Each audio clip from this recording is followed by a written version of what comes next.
Hello guys, what's up? I hope you are doing fine. This is me Mir Wahid and today I am going to start the revision session for FA exams.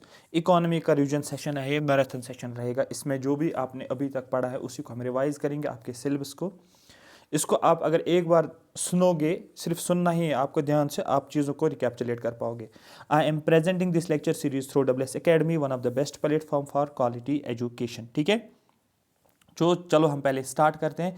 जहाँ जहाँ से आपके questions बनते हैं उन questions के related मैं आपको बता देता हूँ कि कैसे आपके क्वेश्चंस बनते हैं, कॉन्सेप्ट्स को किस तरीके से रिवाइज करना है। ठीक है, तो सबसे पहली बात एक सेकेंड, सबसे पहली बात जो है वो हम देखेंगे आरबीआई से आपका एक क्वेश्चन बनेगा। जितने भी आपके ऑनलाइन टेस्ट हैं आपका, तो देर में अलग अलग क्या बोलते हैं उसको, सीबीटी मोड होगा, तो उसमें आपको अलग अलग सेशंस में अलग अलग क्वेश्चन देखने को मिले, बट टॉपिक आरबीआई से ही होगा। फिर कोई भी क्वेश्चन पूछ सकते हैं। सबसे पहले आरबीआई की full form reserve bank of India की यहाँ पर हम बात करेंगे। ठीक है, ये रिवीजन सेशन है, ध्यान रखना इस चीज़ को। तो यहाँ पर ज़्यादा डिटेल में नहीं जाएंगे, यहाँ पर हम आपको रिवाइज करवाएंगे। Reserve bank of India was established on 1 April 1935। RBI को इस्टेब्लिश किया गया है 1 अप्रैल 1935 में, in accordance with the provisions of reserve bank of India act 1934। किस एक्ट के जरिए से आपको बोलना है, जो भी प्रोविजंस दिए गए हैं reserve bank of India act 1934 में, उन प्रोविजंस के थ्रू इस्टेब्लिश किया गया है reserve bank of India act. तो दो डेट्स मैंने बताए, 1935 और 1934। ये बहुत ज़्यादा इंपॉर्टेंट है। इस्टेब्लिशमेंट हुआ 1 अप्रैल 1935, दोनों इंपॉर्टेंट है ये। एक तो पहला अप्रैल भी याद रखना और ईयर भी याद रखना है, और एक्ट भी आपको पता होना चाहिए 1934। The central office of reserve bank was initially established in Calcutta. सबसे पहला इसका ऑफिस जो है उसको इस्टेब्लिश किया गया है कलकत्ता में, but was permanently move to Mumbai in 1937, और उसके बाद इसको 1937 में मूव किया गया, परमानेंट ऑफिस रखा गया इसको मुंबई में आज। ठीक है, और आज के टाइम पे आपको इसका ऑफिस मुंबई में ही देखने को मिलेगा। The central office is where the governor sits and where policies are formulated. Central office वहाँ पर होता है जहाँ पर आरबीआई का गवर्नर बैठता है और जहाँ पर पॉलिसीज बनाई जाती हैं। दो originally privately owned since nationalisation in 1949, RBI is fully owned by the government of India. Originally जब रिजर्व बैंक ऑफ इंडिया बना था, इसकी एस्टेब्लिशमेंट हुई थी, ये एक प्राइवेटली ओन्ड ऑर्गेनाइजेशन थी, लेकिन फिर 1949 में क्या हुआ, नेशनलाइजेशन हुआ है और आरबीआई को पूरे तरीके से गवर्नमेंट ने फिर फुली ओन किया है। ठीक है, उसके बाद आपका क्वेश्चन कहां से बनेगा, स्ट्रक्चर क्या है आरबीआई का, आपको बोलना है reserve bank's affairs are governed by central board of directors. जो रिजर्व बैंक ऑफ इंडिया जो है, ठीक है, जिसको आरबीआई बोलते हो, इसके जो अफेयर्स है, इसका जो बिजनेस है, उसको कौन देखता है, आपको बोलना है सेंट्रल बोर्ड ऑफ डायरेक्टर होता है, डायरेक्टर्स होते हैं। The board is appointed by the government of India in keeping with the reserve bank of India act. इस बोर्ड को अपॉइंट कौन करता है, आपको बोलना है वो अपॉइंट करता है गवर्नमेंट ऑफ इंडिया, ना कि आरबीआई का गवर्नर। समझ आ रही है बात ना, कोई अदर ऑर्गेनाइजेशन आपको याद नहीं रखने, आपको बोलना है ये बोर्ड जो है, आरबीआई बोर्ड जो है, सेंट्रल बोर्ड ऑफ डायरेक्टर्स जो है, इसको गवर्नमेंट अपॉइंट करता है। The directors are appointed nominated for a period of 4 years. जो भी डायरेक्टर्स होते हैं आरबीआई के, उनको अपॉइंट भी किया जाता है और नॉमिनेट भी किया जाता है। कुछ को अपॉइंट किया जाता है, कुछ लोगों को नॉमिनेट किया जाता है, लेकिन 4 साल के पीरियड के लिए। अब यहाँ पर व्हाट डज आरबीआई कॉन्स्टिट्यूट, अब इसमें क्या है, आरबीआई में in central board of directors में कौन कौन से लोग हैं। एक होता है ऑफिशियल डायरेक्टर्स, जिनको बोलते हैं central board of directors, full time होते हैं, और दूसरा हमारे पास होता है नॉन ऑफिशियल डायरेक्टर्स। तो दो चीज़ें याद रखने, एक होता है official directors and second point is non official directors. जो ऑफिशियल डायरेक्टर्स होते हैं ये full time governor and not more than 4 deputy governors. इसमें चार लोग आते हैं और गवर्नर होते हैं, याद रखना। जी हो गया गवर्नर, तो ये हो गया फुल टाइम। तो फुल टाइम को ऐसे लिखोगे, एफटी का मतलब 4 प्लस गवर्नर, मतलब एक होता है आरबीआई का गवर्नर, और 4 लोगों से ज्यादा नहीं होने चाहिए, किसमें, इस फुल टाइम में। एट प्रेजेंट आपको पता है शक्तिकांत दास जो है ये प्रेजेंट गवर्नर आरबीआई का, ये बहुत ज्यादा इंपॉर्टेंट है, पॉइंट पूछ सकते हैं आरबीआई का गवर्नर कौन है। उसके बाद नॉन ऑफिशियल डायरेक्टर्स की अगर बात करेंगे, जो नॉन ऑफिशियल है उनको नॉमिनेट किया जाता है। कौन नॉमिनेट करता है आपको बोलना है, आरबीआई के जो नॉन ऑफिशियल डायरेक्टर्स हैं उनको गवर्नमेंट ऑफ इंडिया नॉमिनेट करता है। 10 डायरेक्टर्स फ्रॉम वेरियस फील्ड्स, अलग अलग फील्ड से लिया जाता है। और ये कितने होते हैं, ये 10 डायरेक्टर्स होते हैं और 2 होते हैं गवर्नमेंट ऑफिशियल। याद रखना 10 डायरेक्टर्स होते हैं जो अलग फील्ड से लिए जाते हैं, डिफरेंट फील्ड से लिए जाते हैं, और 2 गवर्नमेंट ऑफिशियल्स होते हैं किसमें, नॉमिनेटेड वाले लिस्ट में। अदर्स मतलब 4 डायरेक्टर्स जो होते हैं, 1 ईच फ्रॉम 4 लोकल बोर्ड्स, जो इनके रीजनल बोर्ड्स होते हैं वहां से इनको लिया जाता है। आई होप यहां तक ये बात आपको पूरी की पूरी समझ आ रही होगी। मैं आपको फिर से रिपीट कर रहा हूं कि आरबीआई ये जो इकोनॉमिक्स का सेशन चल रहा है, ये मैराथन सेशन है। जो भी अभी तक आपने पढ़ा है एक ही लेक्चर में आपको सारी चीज़ें जो है मिल जाएगा, आपको बहुत ज़्यादा हेल्प हो जाएगी, आपको बहुत फ़ायदा होगा, डायरेक्ट क्वेश्चंस आपको आ जाएंगे। मॉनेटरी पॉलिसी कमेटी की बात करेंगे, एमपीसी, मुझे पूरी गट फीलिंग आ रही है एमपीसी से क्वेश्चन आपका बनेगा पूरा। इसको क्रिएट कब किया गया है, सबसे पहला इंपॉर्टेंट पॉइंट तो यही है 2016 में जब मोदी गवर्नमेंट आ गई, उसके बाद ही एमपीसी बनाया गया है। क्योंकि आरबीआई के साथ रिलेट है इसलिए एमपीसी पढ़ना पड़ेगा।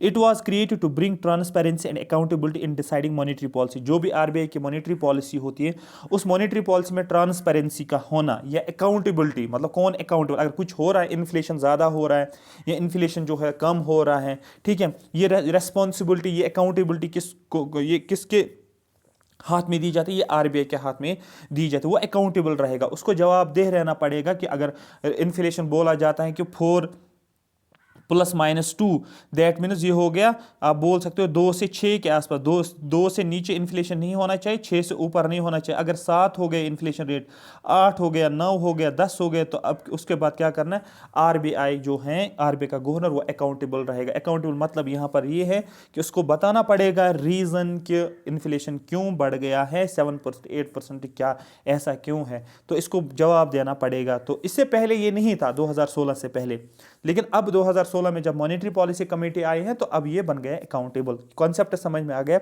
अब यहां पर हम देखेंगे monetary policy committee determines the policy interest rates. Monetary policy committee का काम क्या होता है, ये डिटरमाइन करता है पॉलिसी इंटरेस्ट रेट्स, मतलब इन्फ्लेशन रेट्स की बात, इंटरेस्ट रेट्स जो होते हैं, इन्फ्लेशन इंटरेस्ट रेट जो होते हैं, ठीक है, उनको देखना, required to achieve inflation targets को अचीव करने के लिए। ठीक है, मेरी बात समझ आ रही है। जैसे कि अगर इन्फ्लेशन है, इन्होंने बोला है +4 ± 2 का मतलब 4 - 2 एक कंडीशन बन जाती है, 4 + 2 दूसरी कंडीशन बन जाती है। 4 - 2 का मतलब यहाँ पर 2 आ जाएगा और 4 + 2 6। तो इन्फ्लेशन जो है वो 2 से कम नहीं होना चाहिए और 6 से ज़्यादा नहीं होना चाहिए। तो इसीलिए ये कैसे पॉसिबल है, जब ये अपने इंटरेस्ट रेट्स को क्या करेंगे, चेंज करेंगे। ठीक है, तो दैट मीन्स उससे क्या हो जाएगा, इन्फ्लेशन टारगेट रहेगा, इन्फ्लेशन 2 से 6 के बीच में रहेगा, मतलब 4 ± 2 के आसपास रहेगा। इसको यहाँ से क्वेश्चन जनरेट होता है फिर, सर अगर इन्फ्लेशन ज़्यादा हो गया, मतलब 7 हो गया, 8 हो गया, तो इसको कंट्रोल करना है, इसको 6 तक लेकर आना है, 6 से कम करना है।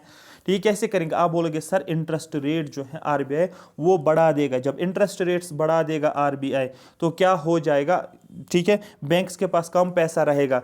जब बैंक्स के पास कम पैसा रहेगा, लोगों को कम लोन मिलेगा, लोग कम पैसा खर्च करेंगे, डिमांड कम हो जाएगी, मतलब मेरा कहने का ये है, उसका प्राइस कम हो जाएगा। प्राइस कम होने का मतलब क्या है, इन्फ्लेशन जो है वो कंट्रोल में आ जाएगा। अगर इन्फ्लेशन बहुत कम है, 2 से नीचे चला गया, लेकिन गवर्नमेंट चाहता है कि इन्फ्लेशन 2 से ऊपर आ जाए, ठीक है, तो पॉलिसी रेट में क्या किया जाएगा, आरबीआई क्या करेगा, ये इंटरेस्ट रेट्स को कम करेगा। जब इंटरेस्ट रेट्स कम करेगा, बैंक्स के पास ज़्यादा पैसा रहेगा, वो ज़्यादा से ज़्यादा लोन दे देंगे, लोगों के पास ज़्यादा पैसा आएगा, लोगों के पास ज़्यादा पैसा मतलब मार्केट में ज़्यादा मनी फ्लो होगा, मार्केट में ज़्यादा मनी फ्लो मतलब आप चीज़ों को ज़्यादा डिमांड करोगे, चीज़ों को ज़्यादा डिमांड करने से क्या हो जाएगा, उसका प्राइस जो है चीज़ों का बढ़ जाएगा और हम इन्फ्लेशन को थोड़ा सा ऊपर लेकर आ सकते हैं। ये सारा मैकेनिज्म है जो मैंने आपको यहाँ पर बताया है, बस इतना ही था। ये पॉइंट क्लियर हो गया। इस पॉइंट में क्या छुपा हुआ था, कमेटी कंप्राइज ऑफ 6 मेंबर्स। अब ये कमेटी जो है एमपीसी, इसमें 6 मेंबर्स हैं। ये डायरेक्ट आपका क्वेश्चन, ये गट फीलिंग आ रही है, कितने मेंबर्स है, 6 मेंबर्स हैं। With governor, wire governor of RBI acts as an ex officio chairman. ये 6 मेंबर्स में से इंक्लूडिंग आरबीआई गवर्नर भी होता है, 7 नहीं है 6 हैं, मतलब 5 + आरबीआई गवर्नर, याद रखना। तो दैट मीन्स टोटल 6, और इन 6 में से एक मेंबर होता है आरबीआई का गवर्नर, और ये आरबीआई का गवर्नर जो होता है इसको बोला जाता है एक्स ऑफिशियो चेयरमैन। तो क्वेश्चन आपका बनेगा जो मॉनेटरी पॉलिसी कमेटी है उसका एक्स ऑफिशियो चेयरमैन कौन है, आपको बोलना आरबीआई का गवर्नर होता है। ठीक है, मेरी बात समझ आइए। आपको पूछा जाएगा आरबीआई का गवर्नर का नाम आपके ऑप्शन में होगा, तो आपको सीधे समझ आना चाहिए कि हाँ अभी एट प्रेजेंट आरबीआई का गवर्नर कौन है, उसका नाम भी हो सकता है। 3 मेंबर्स आर, अब ये 6 हैं, 6 में से 3 जो हैं ये आरबीआई से देखने को मिलेगा, और 3 जो हैं ये गवर्नमेंट से होते हैं। तो बहुत ज़्यादा इंपॉर्टेंट है। अब ये आपको याद नहीं रखना है एट प्रेजेंट कौन से 3 आरबीआई के गवर्नर है, कौन से 3 आरबीआई के मेंबर से, कौन से 3 गवर्नमेंट के हैं। अगर आप याद रखोगे भी तो बहुत अच्छी बात है, अगर नहीं कोई दिक्कत नहीं है। बट ये पूछा जाएगा कि एमपीसी में कितने मेंबर्स हैं टोटल, आप बोलना है 6 मेंबर्स हैं, और इसमें 3 होते हैं आरबीआई की तरफ से, आरबीआई के मेंबर्स, और 3 जो होते हैं वो गवर्नमेंट की तरफ से होते हैं। ठीक है, और इन 3 में से आरबीआई का गवर्नर भी होता है। ठीक है, फॉर एग्जांपल अब ये टोटल हो गए 6, अब 6 हो गए, इसमें से 4 ने एक डिसीजन, 3 ने एक डिसीजन दे दिया, 3 ने एक डिसीजन दे दिया। बोला जाता है, सपोज मैं एक एग्जांपल ले रहा, हाइपोथेटिकल एग्जांपल बोल रहा हूं, ये बोल रहे हैं कि हम क्या करेंगे, हम क्रिप्टो करेंसी को इंट्रोड्यूस करेंगे। सपोज हम क्रिप्टो करेंसी को इंट्रोड्यूस करने वाले हैं। अब ये क्या बोल रहे हैं कि इसमें से 3 बोल रहे हैं यस, बोल रहे हैं डिसीजन लेना है, करना है या नहीं, तो और 3 बोल रहे हैं नो बोल रहे हैं। अब यहां पर किसकी बात सुनेगी, यस वालों की बात सुनेगी या नो वालों की बात सुनेगी। तो ये तो टाई हो गया। जब टाई हो गया तो आरबीआई का गवर्नर जो होता है उसके पास रहता है, वो कास्टिंग वोट देता है। कब देता है, at the time of tie. यहां पर ये नहीं लिखा है बट ये आपको याद रखना है, आरबीआई गवर्नर के पास क्या होता है, वो कास्ट, मतलब जब at the time of tie, tie की बारी आती है तो वो कास्ट वोट कर सकते हैं। फिर वो इनकी तरफ भी बोल सकता है, तो हो गया नो, ये क्रिप्टो करेंसी को इंट्रोड्यूस नहीं करेंगे। अगर इनकी तरफ उनका फेवर ले लिया इसने तो वो बोलेगा फिर यस, फिर वो फाइनल डिसीजन होता। तो यहां पर क्या लिया जाता है, यहां पर जो है मेजॉरिटी का डिसीजन लिया जाता है। ये बात आपको समझ आई होगी। उसके बाद ये हो गया। ठीक है, the 3 members are from RBI and 3 are selected by the government. 3 government की तरफ से होते हैं, 3 आरबीआई की तरफ से। Inflation target is to be set once in 5 years. 5 साल में एक बार इन्फ्लेशन टारगेट को सेट किया जाता है। जैसे कि अगर मैं बोलता हूँ 2016 से लेकर 2021 तक कितने हो गए, आप बोलोगे सर 5 साल आ जाएंगे। इस 5 साल में ये डिसाइड करेंगे, एमपीसी ये बोलेगा इन्फ्लेशन 4 ± 2 रहेगा। मेरी बात समझ आ रही, 4 ± 2 रहेगा 5 साल के लिए। फिर 2021 और 2026 तक कितना हो गया ये टाइम, 5 साल। अब ये या तो इसी को रखेंगे 4 ± 2 को रखेंगे, या और भी कुछ चेंज ला सकते हैं, या कम कर सकते हैं, ज़्यादा कर सकते हैं। तो मतलब मेरा कहने का ये है कि ये कितना रखा जाता है, आपको बोलना है ये रखा जाता है 5 साल के लिए सेट किया जाता है। अब आप बोलोगे अभी तो 2023 चल रहा, अभी क्या है, वो मैं आपको कुछ करंट का एमसीक्यू लेकर आऊँगा, वहाँ पर ये बताऊँगा। बट क्वेश्चन सिर्फ आपका यही बनता है, यहाँ पर कितने साल तक ये सेट किया जाता है इस टारगेट को, इन्फ्लेशन टारगेट। समझ में आया, इन्फ्लेशन टारगेट का मतलब समझ में आया, 4 ± 2, ये याद रखना, मतलब इसके बीच में इन्फ्लेशन रहना चाहिए। तो ठीक है, उसके बाद जो है it is set bye the government of India. इसको, इस इन्फ्लेशन क्वेश्चन बनेगा, इस इन्फ्लेशन टारगेट को सेट कौन करता है, इस 4 ± 2 को सेट कौन करता है, आप बोलोगे इसको गवर्नमेंट ऑफ इंडिया जो है ये सेट करता है in consultation RBI, reserve bank of India को कंसल्ट करना पड़ता है, क्योंकि डेफिनेटली कंसल्ट तो करना ही पड़ेगा आरबीआई को, गवर्नमेंट को। क्यों, क्योंकि दोनों के मेंबर्स हैं। तो यहां पर ये चीज देखने को मिलती है। Current inflation target is pegged to 4 with ±2, मतलब 4 ± 2 मैंने आपको बोला, इसका यही मतलब है। ये मार्च 2021 तक था, और उसके बाद रशिया यूक्रेन वार हुआ तो इसमें बहुत सारी फिर फ्लक्चुएशंस देखने को मिल रही है। कभी ये 6 भी हो गया, 7 भी हो गया, 8 भी हो गया, 9 भी हो गया, अलग अलग क्वार्टर्स में ये ऊपर नीचे चला गया।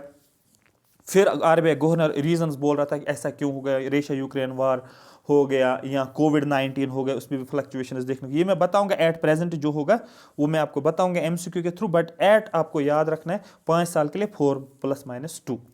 Did you understand. अब इसका करंट क्वेश्चन क्या बनता है, करंट क्वेश्चन ये बनता है एट प्रेजेंट, फिर दैट मींस अगर ये 5 साल के लिए था 2016 से लेकर 2021 तक तो था 5 साल के लिए 4 ± 2, तो दैट मींस सर क्वेश्चन उठता है ना 2021 से लेकर 2026 तक फिर क्या है, ये मैं आपको बता दूंगा करंट के हिसाब से। ठीक है, आई होप मेरी बात समझ आ रही होगी।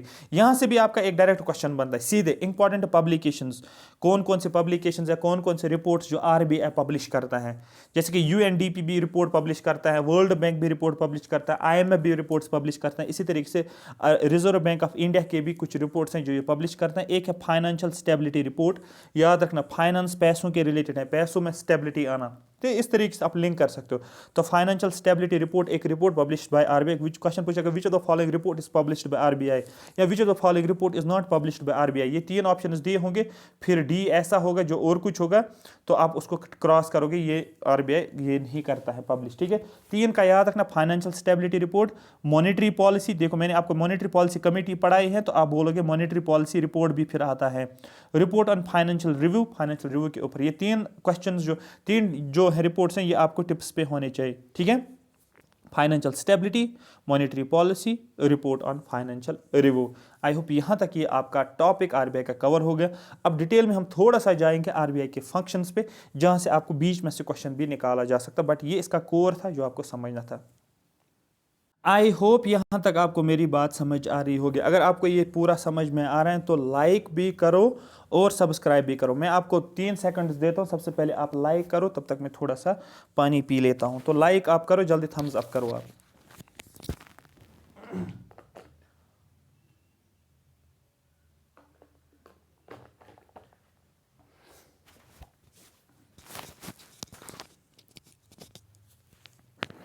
ठीक है, आई होप आपने थम्स अप किया होगा। जो जो करंट वाली चीज़ें इसमें आ जाएंगी ना, वो करंट पे मैं स्पेशली अलग लेकर आऊँगा, या इसके एंड पे ही सारा इकोनॉमिक्स कंप्लीट करने के बाद इसके एंड में ही, या छोटा सा 10-15 मिनट का मैं अलग से लेकर आऊँगा, जिसमें मैं लिखूंगा इकोनॉमिक्स इंपॉर्टेंट करंट, फिर जो भी चेंजेस फिर होंगे आरबीआई में चेंजेस हैं जो भी, वो उस हिसाब से हो जाएगा। अभी क्योंकि अभी आपको कॉन्सेप्ट को जोड़ना है यहाँ पर, अगर करंट अफेयर बीच में डालेंगे ना तो वो फिर कनेक्शन नहीं बन जाता है, इसलिए इसको फिर अलग से करना पड़ेगा। तो वो 10-15 मिनट आधे घंटे का भी हो सकता है, रिलेटेड जो भी आपके इकोनॉमिक्स के टॉपिक्स हैं, अगर वो करंट में चल रहे होते हैं तो उसको भी चेंज करूंगा। तो रोल ऑफ आरबीआई की बात करेंगे, और इसी रोल को फंक्शन भी बोला जाता है। आरबीआई का काम क्या है? The main function of RBI is to protect the interest of depositors. Interest of depositors का मतलब क्या होता है? इंटरेस्ट ऑफ डिपॉजिटर्स का मतलब, अगर आप बैंक में पैसे रखते हो, किसी ने 5 लाख रखा, किसी ने 10 लाख रखा, किसी ने 10,000 रखा है, तो ये बैंक में सेफ रहना चाहिए ना। ये नहीं कि बैंक जो है अपनी मर्जी से उसको कुछ भी कर सकता है, ठीक है, और जब आपको वहां से विड्रा करना होगा वहां पर पैसे ही नहीं होंगे। तो दैट इसी को बोलते हैं interest of depositors. Interest of depositors का मतलब डिपॉजिटर्स का पूरा ध्यान रखना पड़ता है, ठीक है। तो ये हो गया इसका पहला function. It acts as a banker to the government in both central and state government implements country's monetary policy. ये बैंकर का काम करता है गवर्नमेंट को, गवर्नमेंट के रिलेटेड। फॉर एग्जांपल, अगर सेंट्रल गवर्नमेंट है, उसको पैसे चाहिए, वो आरबीआई के पास जाएगा, बोलेगा मुझे पैसे चाहिए, और आरबीआई क्या करता है? गवर्नमेंट के बिहाफ पे क्या करता है? पैसे जनरेट करता है, किसके रिलेटेड? किसके लिए? गवर्नमेंट के लिए।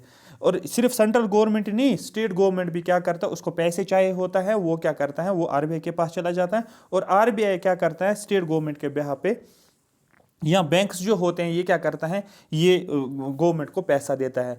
दैट मीन्स कंट्री में जो भी मॉनेटरी पॉलिसी हैं, ठीक है, मॉनेटरी के रिलेटेड जो भी पॉलिसीज होती हैं, वो आरबीआई देखता है। Third function, it acts as an agent of government in respect of India's membership in IMF and World Bank. ये क्या करता है? ये एक्ट कर रहा है, एज एन एजेंट होता है, गवर्नमेंट का एजेंट। कौन? आरबीआई, ठीक है।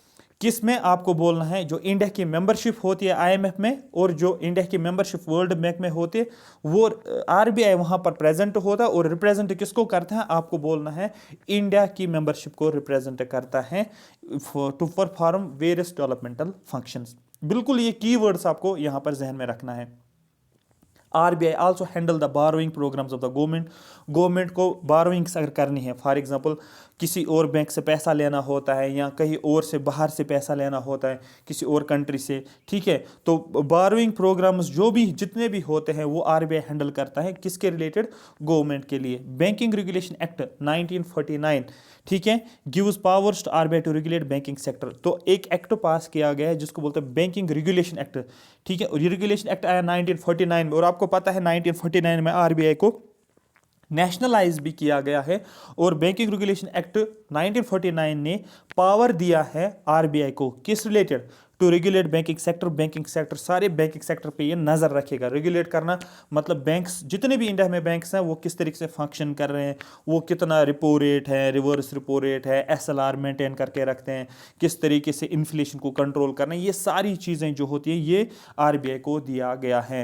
It raises loans on the behalf of the government both from with in and outside the country and manages entire borrowings of the government. ये लोन रेज करता है। For example government को loan चाहिए 1000 करोड़ का, तो ये उस लोन को रेज करता है विद इन इंडिया के अंदर, कंट्री के अंदर या outside country. For example USA से लोन लेना है, IMF से लोन लेना है, वर्ल्ड बैंक से लोन लेना है, किसी और कंट्री से लोन लेना है, ये सारी चीज़ें जितनी भी इंटायर बोरोइंग्स होती है गवर्नमेंट की, वो सारा कुछ कौन देखता है? RBI देखता है गवर्नमेंट के बिहाफ पे। ठीक है, मैं फिर से आपको रिपीट करवाऊँ, ये हमारा चल रहा है मैराथन सेशन, और ये मैराथन सेशन क्विक रिवीजन के बेसिस पे ही चल रहा है। यहाँ पर हम कॉन्सेप्ट्स को डीप में नहीं जाएंगे क्योंकि ऑलरेडी आपने ये सारी चीज़ें पढ़ी हुई हैं। तो कोशिश करो इन चीज़ों को जल्दी से जल्दी रिवाइज करने की और आपका अच्छे से रिवाइज हो जाएगा। This is known as debt management function of the RBI। इसको बोलते हैं डेट मैनेजमेंट फंक्शन, मतलब जो RBI की बोरोइंग्स जो होती हैं या RBI को सॉरी जो गवर्नमेंट की जो बोरोइंग्स होती हैं या गवर्नमेंट को लोन चाहे होता है वो RBI जो है मैनेज कर लेता है, और इसी को बोलते हैं हम डेट मैनेजमेंट फंक्शन RBI का। On 16 October 2016 government set a PDMC public debt management cell. देखो SSB भी कैसे क्वेश्चंस पूछ लेता है, वो पूछेगा which the following is the, मतलब ये पूछा जाएगा आपको कि फुल फॉर्म ऑफ PDMC या PDMC रिप्रेजेंट्स, फिर लिखा होगा नीचे public debt management cell, public debt management centre, public debt management call, इस तरीके से लिखा जाएगा। तो आपको बोलना ये पब्लिक डेट मैनेजमेंट सेल को क्रिएट किया गया है। किसने बोलना है? गवर्नमेंट ने। कब? आपको बोलना 2016 में, जब MPC को इस्टेब्लिश किया गया ना, मतलब उसी साल जो है पब्लिक डेट मैनेजमेंट सेल को भी बनाया गया एज एन एडवाइजरी बॉडी, जो एडवाइस करेगा, किसको एडवाइस करेगा? एंड वर्क विथ RBI, और काम करेगा RBI के साथ। कौन? ये PDMC जो है इसको क्रिएट किया गया, सेटअप किया गया है RBI गवर्नमेंट ने, और ये एडवाइस करेगा और काम करेगा RBI के साथ to avoid any kind of conflict with the functions of RBI। कोई भी कन्फ्लिक्ट अगर होता है RBI के फंक्शंस में, उन सभी कन्फ्लिक्ट्स को क्या किया जाएगा? वो जो है अवॉइड करना, ये पब्लिक डेट मैनेजमेंट सेल का काम, इसको एक काम दिया गया है। This cell has been tasked with planning government borrowings including market and other borrowings. ये सेल जो होता है इसमें ये बात भी कही गई है कि ये प्लान करेगा जो भी गवर्नमेंट को बोरोइंग्स चाहिए होती है मार्केट से या बाकी बोरोइंग्स जो भी चाहिए होते हैं, वो ये डेट मैनेजमेंट सेल आपको देखने को मिलेगा। यहाँ तक ये बात क्लियर हो गई है। ठीक है, मैं उन्हीं नोट्स से आपको पढ़ा रहा हूँ जिन नोट्स से आपने ऑलरेडी पढ़ा है, जिनसे मैंने पहले भी पढ़ा है, सो दैट आपको पूरा जहन में आ जाए। RBI is the sole authority to issue currency in the country. Country में जो करेंसी को इशू किया जाता है, for example 100 rupee note, 2000 rupee note, 500 rupee note, 20 rupee note, जो भी करेंसीज इंडिया में होती हैं कंट्री के अंदर, वो इशू कौन करता है? ये अथॉरिटी RBI के पास है। 2 रुपी नोट एंड एबो नोट्स, 2 रुपये नोट और उससे ऊपर फॉर एग्जांपल 5 रुपये का नोट, 10 रुपये का नोट, 20 रुपये का नोट, 100 रुपये का, 50 का, 2 रुपये से ऊपर इनको आर प्रिंटेड बाय RBI, इनको RBI प्रिंट करता है। एंड 1 रुपी नोट और 1 रुपये नोट जो है और जितने भी कॉइन्स होती हैं उनको प्रिंट कौन करता है? Government of India. यहाँ पर कंफ्यूज नहीं होना। देखो 2 रुपये नोट और 2 रुपये नोट से ऊपर उनको RBI प्रिंट करता है या इशू करता है। और उसके बाद जो है 1 रुपये नोट की बात करेंगे और कॉइन्स की बात करेंगे। याद रखना कॉइन्स को रिलेट करना है गवर्नमेंट ऑफ इंडिया से, तो ये थोड़ा सा आपको थोड़ा सा जहन में रहना चाहिए। But distributed by RBI on the behalf of government, क्योंकि अब गवर्नमेंट ने तो प्रिंट निकाला है 2 रुपये नोट्स का और 1 रुपये नोट और कॉइन्स को RBI ने गवर्नमेंट ने प्रिंट किया है, लेकिन अब गवर्नमेंट तो नहीं आएगा ना मार्केट में फिर डिस्ट्रीब्यूट करेगा, नहीं, ये काम दिया गया है RBI को। दैट मीन्स अब इन कॉइन्स को डिस्ट्रीब्यूट करता है गवर्नमेंट के बिहाफ पे कौन? RBI issues currency on the base of minimum reserve system. RBI क्या करता है? ये करेंसी को इशू करता है, एक मिनिमम रिजर्व सिस्टम पहले रखना पड़ता है RBI को, under which it keeps A minimum banking, एक मिनिमम बैक रखता है आरबीआई अपने पास, ठीक है। अगर करेंसी को इशू करना है, फॉर एग्जांपल इसको 100 रुपये इशू करने हैं, लेकिन 100 रुपये इशू करने से पहले ये 50 रुपये कुछ अपने पास रखेगा, एक बैकिंग के तौर पे रखेगा, फिर बाकी ये 100 रुपीज़ को इशू करेगा, ठीक है। Which it keeps A minimum banking of, कितना रखता है ये, यहाँ पर 2200 करोड़ है पिछले नोट्स के हिसाब से, लेकिन ये भी अगर चेंज हुआ होगा तो यहाँ पर मैं इसको करंट के साथ लिंक करूंगा। मेरी बात समझ आ रही है? तो अभी आप यही समझो कि फॉर एग्जांपल 200 करोड़ इसने एक बैकिंग रखी है। अब उस 200 करोड़ में से 150 करोड़ अलग किया इसने और 50 करोड़ अलग से रखा है, टोटल हो गए 200 करोड़ प्लस, ठीक है। अब इस 150 में से इसने 150 करोड़ गोल्ड के फॉर्म में रखा है, मतलब इसने 150 करोड़ का गोल्ड लिया है, उसके फॉर्म में रखा है, और दूसरा रखा है फॉरेन सिक्योरिटीज के फॉर्म में, जो फॉरेन सिक्योरिटीज होते हैं उसके फॉर्म में। मेरी बात समझ आ रही है? तो ये फिर चेंज हो सकता है, यहां पर ये 100 कर सकते हैं, यहां पर ये 100 कर सकता है, यहां पर ये 50 कर सकता है, यहां पर 150 हो गया। तो ये चेंज, ये फ्लक्चुएट कर सकते हैं। ये भी हमारे पास करंट का एक ये बनता है कि एट प्रेजेंट क्या है, क्योंकि इन सालों में कोविड भी आ गया, इन सालों में क्या बोलते हैं, यूक्रेन रशिया वार भी आ गया, बहुत सारी चीज़ें थी, तो इसमें वेरिएशंस हो सकती है। ये भी करंट के साथ मैं आपको लिंक करूंगा, लेकिन यहाँ पर ये कॉन्सेप्ट समझाना था, ये मैंने एक एग्जांपल के तौर पे अभी एट प्रेजेंट समझा रहा हूँ, ठीक है। यहाँ तक ये क्लियर हो गया।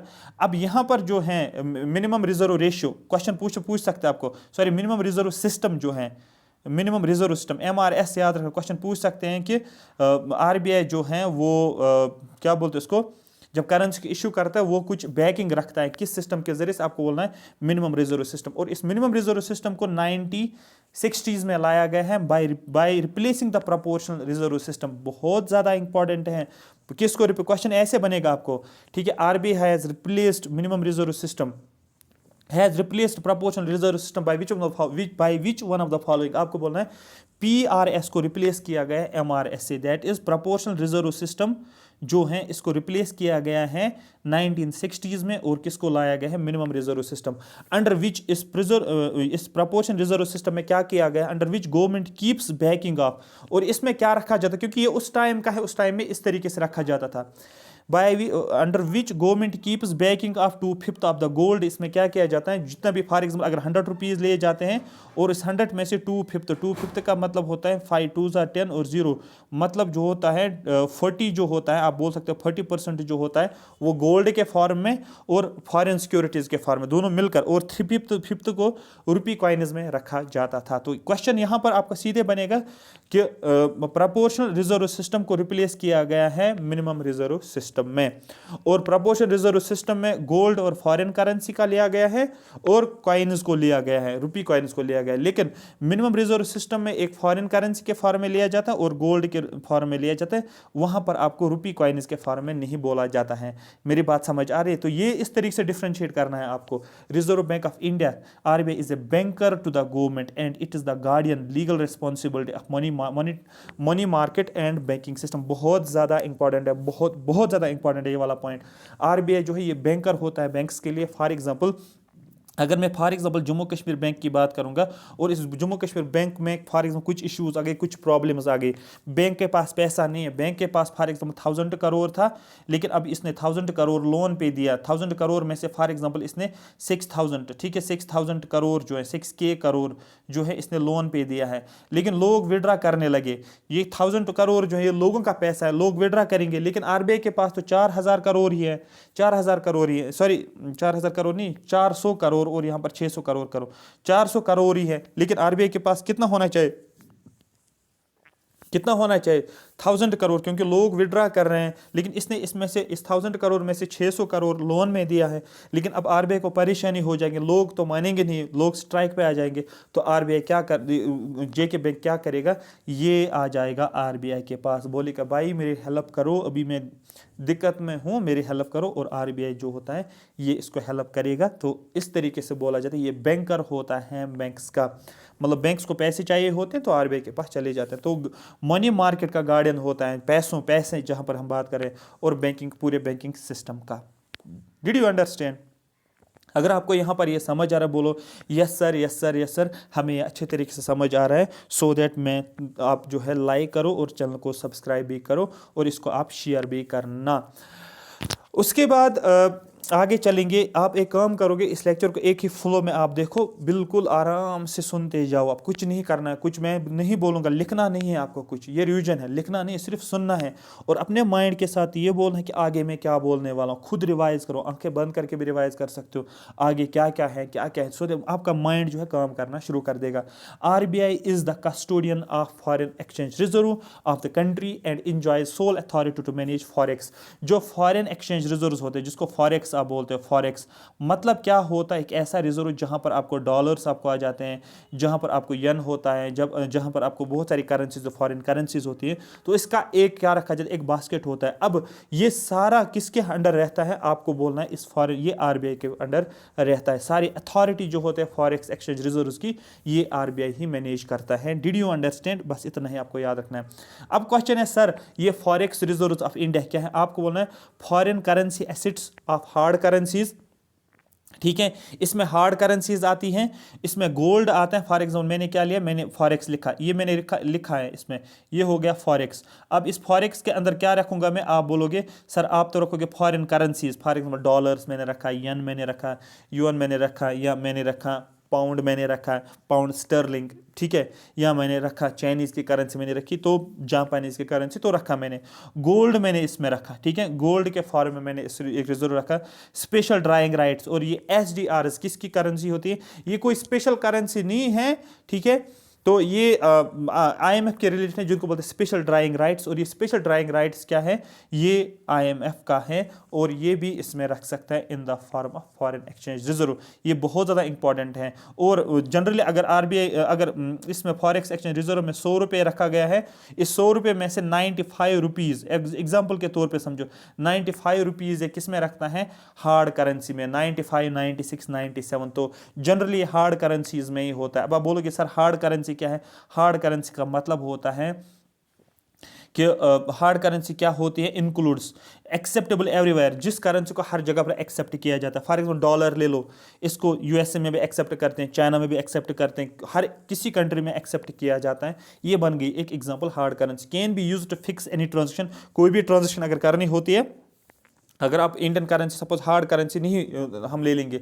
तो फॉर एग्जांपल अगर इंडियन करेंसी कहीं पर आपको इंडियन करेंसी कहीं पर यूज़ करते तो उसका एक्सेप्ट नहीं किया जाता, तो आप बोलोगे ठीक है, हम हमारे पास डॉलर है, हम आपको डॉलर दे, आप बोलोगे बिल्कुल ठीक है, हम डॉलर एक्सेप्ट करेंगे। तो इसको बोलते हैं हम हार्ड करेंसी, जहाँ पर जिस करेंसी को हर जगह पर एक्सेप्ट किया जाता है।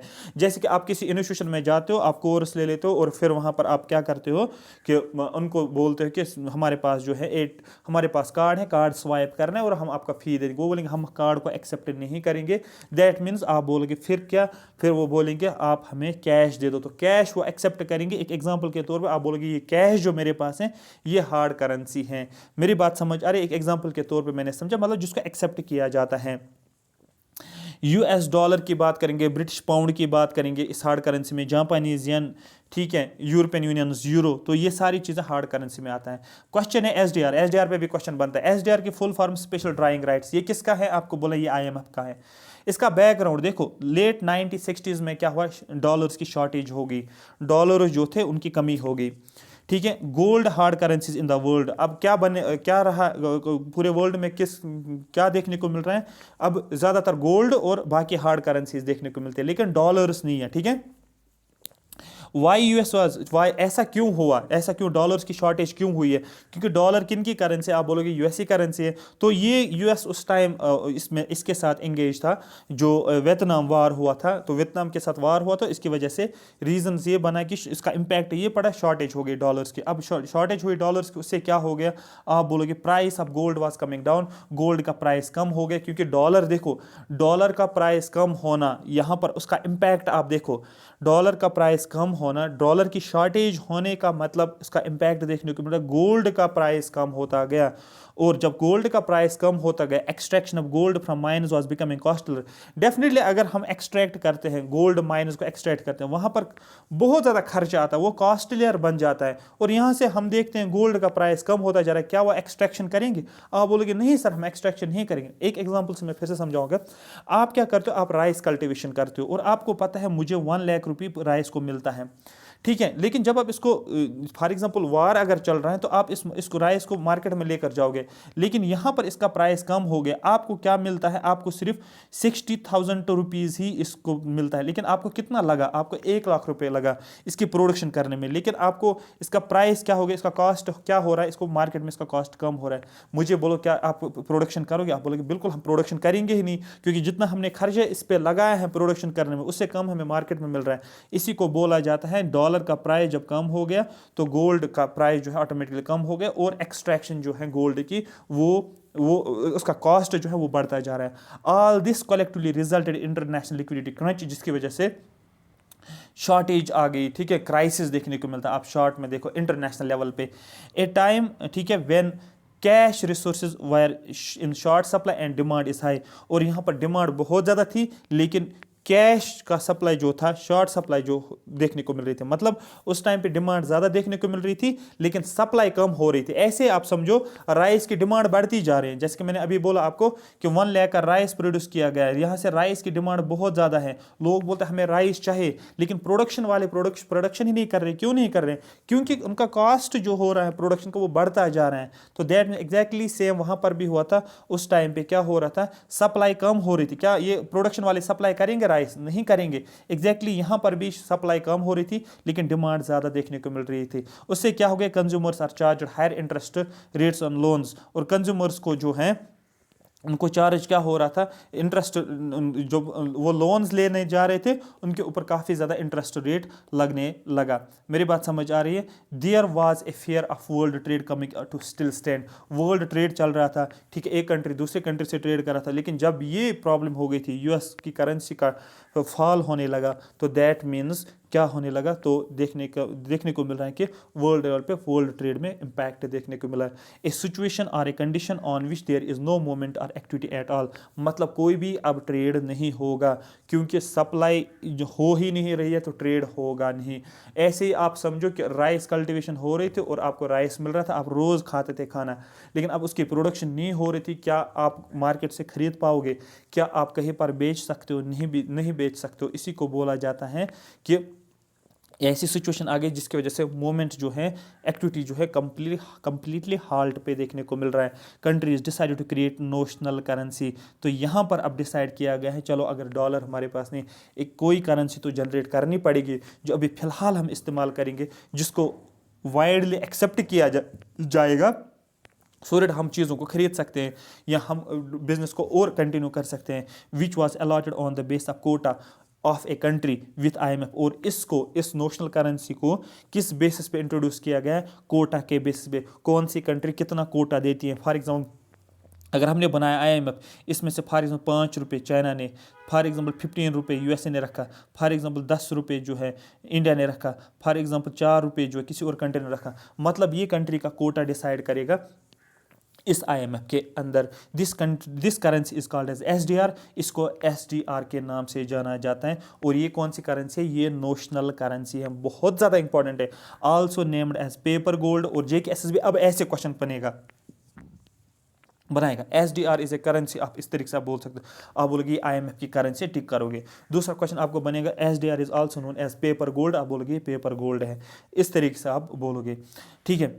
This currency is SDR, country can settle it's trade, country अब ट्रेड कर, फॉर एग्जाम्पल इंडिया अब ट्रेड करना शुरू करेगा, जो अभी क्या हो रहा था, अभी हाल्ट पे था, अभी ट्रेड नहीं हो रहा था, तो country can settle it's trade deficit using SDR। जो भी ट्रेड डेफिसिट देखने को मिल रहा है, फॉर एग्जांपल एक्सपोर्ट्स कम है, इंपोर्ट ज़्यादा है, तो ट्रेड डेफिसिट देखने को मिल रहा है। फॉर एग्जांपल अगर इंडिया जो है ये इंपोर्ट ज़्यादा कर रहा है, 1000 रुपये का चीज़ें खरीद रहा है, लेकिन 200 रुपये ये बेच रहा है, तो 800 रुपये का फ़र्क है, तो दैट मीन इसका डेफिसिट बन रहा है, तो अब ये SDR का यूज़ कर सकता है इंपोर्ट एक्सपोर्ट्स करने में। तो क्वेश्चन अगर पूछा जाएगा आपको विच of the following is true about trade deficit, आपको बोलना है जब इंपोर्ट ज़्यादा होते एज कम्पेयर टू एक्सपोर्ट्स, उसको बोलते हैं ट्रेड डेफिसिट, और सरप्लस किसको बोलते हैं? आप बोलोगे जब एक्सपोर्ट ज़्यादा होते एज कम्पेयर टू इंपोर्ट्स। ठीक है, मेरी बात समझ आ रही है? तो इस तरीके से चीज़ों को लिंक करना है। RBI is the lender of last resort. RBI क्या है? Lender of last resort. Means when any bank fails to get funds, जब कोई भी बैंक उसको फंड्स नहीं मिल रहे हैं फ्रॉम एनी सोर्स, लोग भी वहाँ पर पैसे नहीं रखते हैं या और किसी भी सोर्स से पैसे नहीं मिल रहे हैं, then they can always fall back on RBI। तो ये RBI के पास ही आ जाएंगे। जैसे कि आईसीआईसी बैंक जो है र्यूमर हो गया था 2012 में, और लोग जो आगे वो उन्होंने सुना है कि आरबीआई जो है आईसीआईसी जो ये फ्रॉड है, तो उन्होंने पैसा लेना वापस करना शुरू कर दिया, बैंक से विड्रा करने लगे। लेकिन आईसीआईसी बैंक के पास उतना पैसा नहीं था, क्योंकि डेफिनेटली उन्होंने लोन पे दिया होगा, ठीक है। तो दैट मीन्स अब ये डिमांड लोगों की पूरी करने के लिए आईसीआईसी फाल हो गया आरबीआई के पास, और आरबीआई ने इसकी मदद की है, और ये आईसीआईसी जो है फिर से जिंदा हो गया। ऐसे आप समझोगे, इसको बोलते हैं lender of last resort.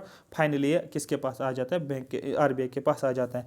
RBI like other central bank controls credit, ये लोन को क्रेडिट कंट्रोल करता है। That is loan given by commercial banks to various sectors of the economy. मेरा कहने का मतलब ये है, फॉर एग्जांपल अगर जम्मू कश्मीर बैंक है, ठीक है, और यहाँ पर ये पॉपुलेशन है, जे के बैंक क्या करते हैं? ये लोगों को लोन देता है, लोगों को लोन देता है, ठीक है। मेरी बात समझ आ रही है? अब कितना लोन देना है, ठीक है, ये कौन डिसाइड करता है? ये आरबीआई डिसाइड करेगा। जो भी कमर्शियल बैंक्स जो होते हैं, ठीक है, वो उनका क्रेडिट कंट्रोल करता है। अगर जम्मू कश्मीर, सुनो ऐसे ऐसे समझो, अब अगर जम्मू कश्मीर बैंक ने क्या किया, ये जे के बैंक है, ठीक है, ये मैं लेता हूँ, ये आरबीआई है, और ये मैं क्या करता हूँ, ये मैं लेता हूँ पब्लिक है, ये मैं पब्लिक लेता हूँ, ठीक है।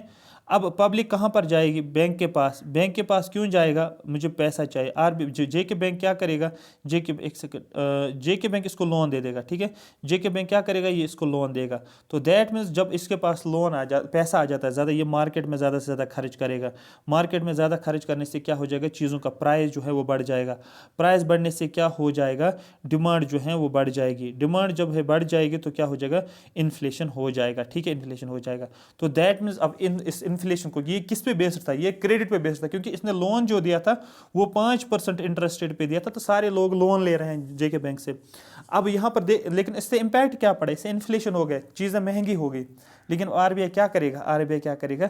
ये इस क्रेडिट को कंट्रोल करेगा। आरबीआई क्या बोलेगा? आरबीआई बोलेगा अब आपको इंटरेस्ट रेट जो है 5 से नहीं 10% जो है आपको करना पड़ेगा। तो जेके बैंक ने 10% सपोज किया, अब इंटरेस्ट रेट बढ़ाया गया, तो लोग क्या लोन ले लेंगे बैंक से? नहीं, उतना नहीं ले लेंगे। तो उससे क्या हो जाएगा? प्राइस, डिमांड जो हो जाएगी, डिमांड कम होती जाएगी, चीज़ों का प्राइस कम हो जाएगा, इन्फ्लेशन कंट्रोल में आ जाएगा। इसको बोलते हैं एक्चुअली, इसी को बोला जाता है आरबीआई क्या करता है? ये सेंट्रल बैंक जो होता है ये कंट्रोल करता है क्रेडिट किस, जो भी कमर्शियल बैंक्स देते हैं टू वेरियस सेक्टर्स, गवर्नमेंट को देता है, किसी प्राइवेट कंपनी को देता है, लोगों को देता है, उन सभी सेक्टर्स को जिनको भी लोन दिया जाता है। RBI controls credit by adopting 2 kinds of credit control measures, ठीक है। आरबीआई जो होता है ये कंट्रोल करता है इस क्रेडिट को, 2 टाइप्स ऑफ मेजर्स इसके पास हैं। एक हमारे पास है क्वालिटेटिव क्रेडिट कंट्रोल मेजर्स, और दूसरा हमारे पास है quantitative credit control measures. Question आपका कैसे बनेगा? विच of the following is a qualitative credit control measure and which of the following is a quantitative credit control measure. तो लिस्ट आपको पता होना चाहिए क्वालिटेटिव कौन सा है, क्वालिटेटिव कौन सा है, और लिस्ट आपको पता नहीं क्वांटिटेटिव कौन सा है, और एक एक करके हर एक चीज़ को हम समझेंगे। आई होप यहाँ तक ये बात आपको पूरी की पूरी समझ आ रही होगी, ठीक है। अगर अभी तक आपने लाइक नहीं किया, आप लाइक भी करो और सब्सक्राइब भी करो यूट्यूब चैनल को, सो दैट आपको रेगुलर अपडेट्स मिलेंगे। उसके बाद हम बात करेंगे quantitative credit control measures. Quantitative credit control measures में आपको याद रखना, क्वांटिटी याद रखना, क्वांटिटी। सीआरआर का full form cash reserve ratio, SLR statutory liquidity ratio, OMO open market operation, repo rate reverse repo rate, आर भी याद रखोगे आप, बैंक रेट पॉलिसी, ये बहुत सारे एग्जाम्स में पूछा जाता है, ये भी आपको पता होना चाहिए। सारे डिफरेंस में बताऊंगा आपको, कोई दिक्कत नहीं आपको, मतलब ऐसे आप समझो जैसे आप हलवा खा रहे हो ना, ऐसे में आपको जो है याद करवाऊंगा ये, ठीक है।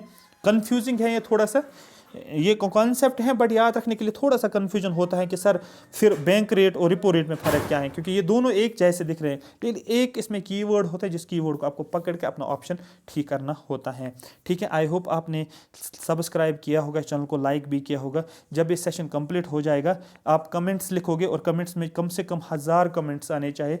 1000 कमेंट्स आ जाएंगे, फिर मैं नेक्स्ट सब्जेक्ट को आपको ये करवाऊँगा, रिवाइज करूँगा। ये मैं आपको पहले ही बोल रहा हूँ, लाइक्स आपको बढ़ाने हैं और आपको कमेंट्स भी लिखने हैं, सो दैट जब बच्चे कमेंट्स भी देखते हैं ना, लाइक्स देखते हैं, तो वो देख रहे हैं, फिर बाकी भी देखते हैं कि हाँ इसमें कंटेंट जो है अच्छा होगा, तभी इतने लाइक्स और सब ये क्या बोलते हैं कमेंट्स हैं। तो आपको कमेंट करना ज़रूरी है।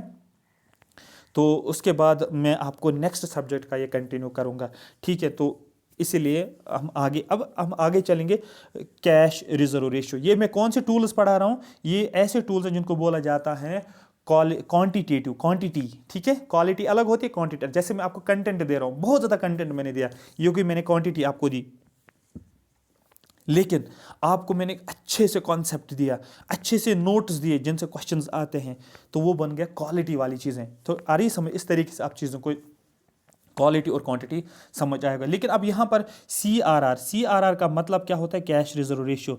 It is that ratio of the total deposit of a bank which a bank has to keep in cash with RBI at any given point of time. देखो क्या होता है, मैं दो चीज़ें ले लूंगा, एक मैं ले लूंगा RBI और मैं ले लूंगा बैंक, कोई भी बैंक, SBI आप ले लो, ICICI आप ले लो, जम्मू कश्मीर बैंक ले लो, जो भी आपको मर्जी। यहाँ से ये कॉन्सेप्ट समझ में आएगा, चीज़ों को आप चीज़ों को कर सकते हो, ठीक है।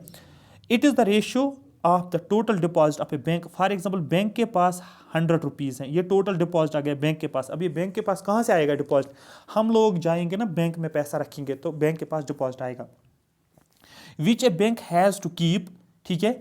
इसमें से इस 100 रुपीज़ में से टोटल डिपॉजिट आ गया, इसमें से कुछ बैंक को रखना पड़ता है, सपोज 10 रुपये, सपोज मैं बोल रहा हूँ 10%, सपोज 10 रुपये has to keep in cash with RBI। ये 10 रुपये जो हैं, 10 रुपये जो हैं, ये इसको कैश में रखना पड़ेगा। ये 10 रुपये उठाने हैं और किसको देना है, RBI को देना है। तो यहाँ पर मैं लिखता हूँ, एरो मैंने देखा RBI की तरफ जाएगा।